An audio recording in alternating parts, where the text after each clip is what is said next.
I know it's Saturday morning and you're just listening to all of us speak. Ma'am introduced, my name is Sahitya and I'm a conservation scientist. So I'm just going to give you a little detail of what I do in a museum. So I'm pretty sure everybody has gone to a museum, right? Like there are school trips and you've walked around, you've seen these paintings, you've seen swords, you've seen a lot of textiles, old clothes belonging to different time periods in history. So sometimes the museums can be a little too, I know many people think that it can be a little boring, but then it's also very important to go and see around and to find something which is also like your favorite thing there. So even if you've looked around and if you've seen these paintings and these textiles and these clothing, they look intact. So these are the things which have been displayed in the museum for everybody to see. But it's not always like that. Now, these cultural heritage objects, they can be more than 100 years old. So that means they're already like they've aged, they're really sensitive and they're also fragile. And when you put these objects, the museum objects under a microscope, you can see a lot of things which you can't see with your normal eyes. There can be cracks in your even in your sword or even in the painting. For example, in Rajasthan, there's a lot of wall paintings. So Rajasthan is a desert. I can only see brown color sand around me, but then the wall paintings over here are so beautiful. There's like so many colors: yellow, blue, red. So when you see these paintings, you see the paint layer and also the wall structure behind it. But there's a lot of work for the artist to make something like that. And what exactly I do is, for example, when I see the red color over there and then I see that it's come off a little, it's flaked off, and then immediately I think, why is this happening? Or if the color has changed into something else, okay, that's very weird. Colors are not supposed to change, right? So this is what I do research into. Why these paintings or these cultural heritage objects are getting affected or getting damaged. Similarly, how we have doctors over here, like if you're not feeling well, if you're sick, you immediately go to a hospital and you go to a doctor to get yourself checked, right? So in that sense, we are doctors for art. So we make sure that the art objects are monitored. We always do check on them and we make sure that we keep them in good condition.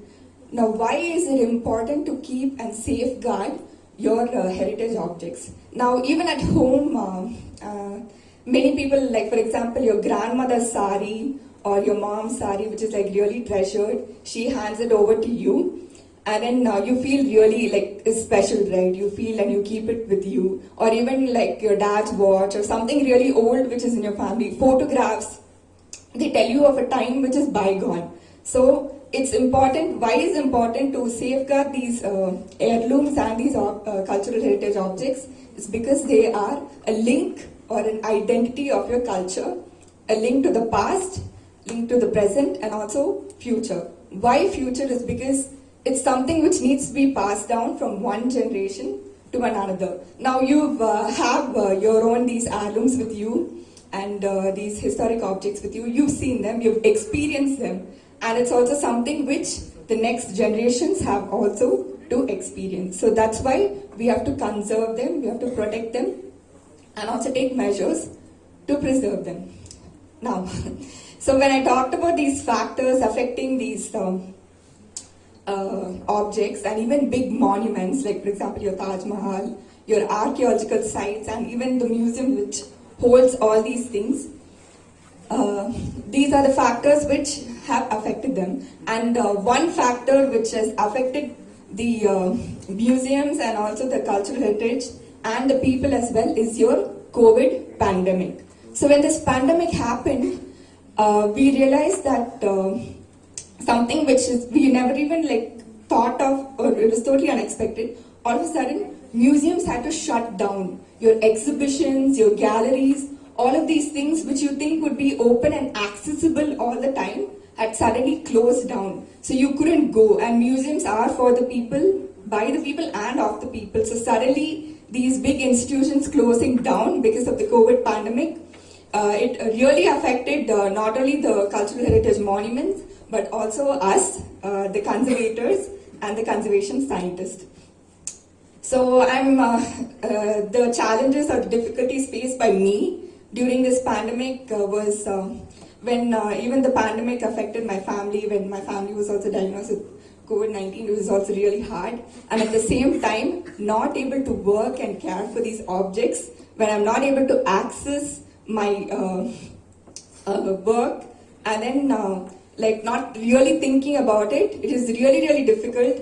And also it took a toll on my mental health. So mental health is one thing which we've not really discussed. I mean, it's good to be able and capable to work, but then to have the determination and the mindset to work is also really important.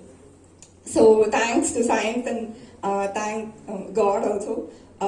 After recovering, this pandemic was slowly settling down, there was recovery going on, and then suddenly when you've come to a standstill, and when slowly institutions are opening up, and suddenly you see that there's not many opportunities. So when museums have closed down, there's also no revenue. So that means there's also a loss, this lack of funding, this lack of work, and especially conservation and restoration is a little expensive. It is an expensive field because the materials which we choose and which we use for these objects are not the daily ones.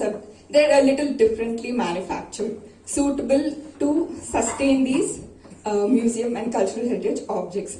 So suddenly when you're not having materials and all of these things, and when you're in that mindset to get back into work, it was a little difficult because there are transitions, to transition from the life before and to the life in the new normal.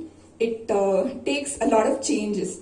You have to adapt yourself and you have to also prepare yourself for these changes.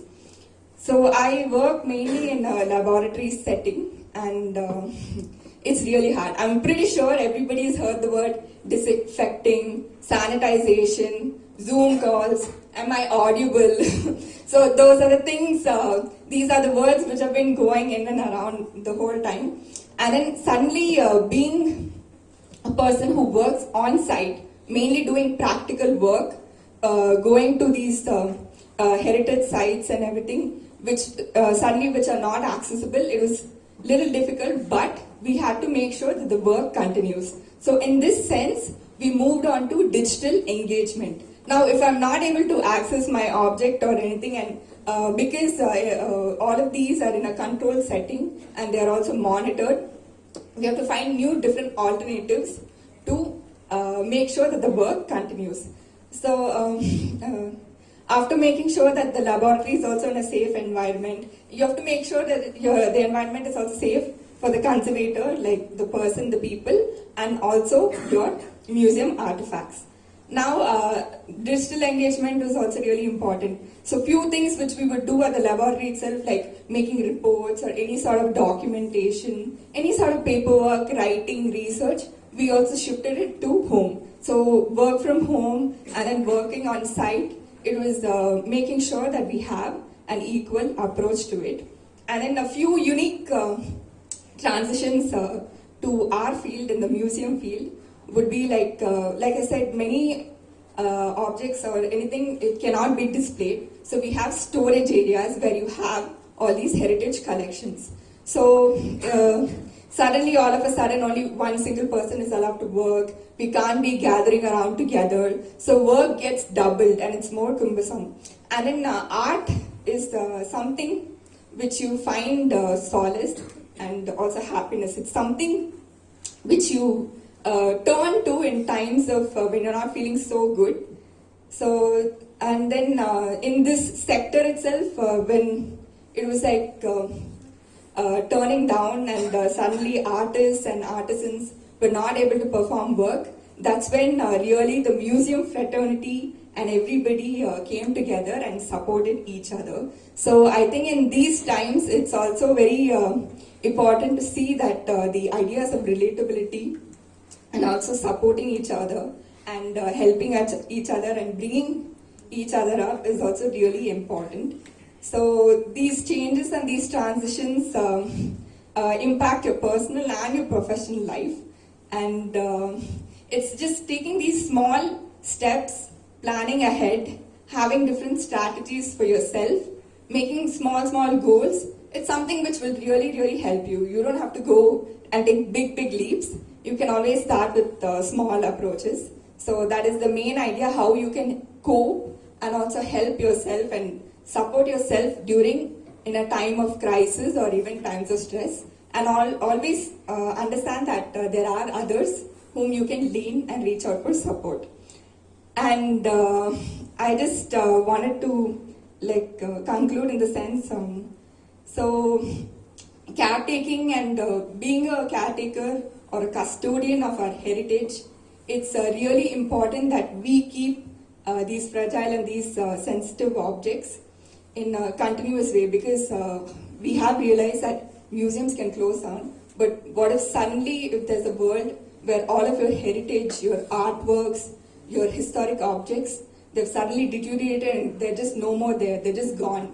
So that's something which we don't want to think about and keep in mind, because right now I'm talking to all of you young people, and you're still in school and there's a long way ahead.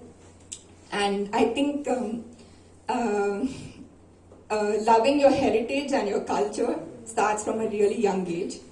So I would really request your help also, where you can go into different museums, different art galleries, go to visit any one of them, participate in the workshops, share with each other what you're learning about, and that is all the help we would really love and being engaged, because it also gives us a good feeling that you are here to enjoy your culture and the art, and at the same time you are also having a small responsibility of protecting it and carrying it on to the future.